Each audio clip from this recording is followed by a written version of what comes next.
Corona, awan ireng nglantung ing langit negara iki.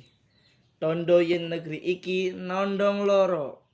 Murung karo anane virus corona sing nyebar ing saindenging jagat. Dina-dina iki kebek kekhawatiran. Pendonga sing apik terus tansah kita nendunga. Pakaryan sinau lan ibadah wis diumpamake. Mung ngenteni nasib apik kanthi pengarep-arep. Ayo berusaha teko awake dewek.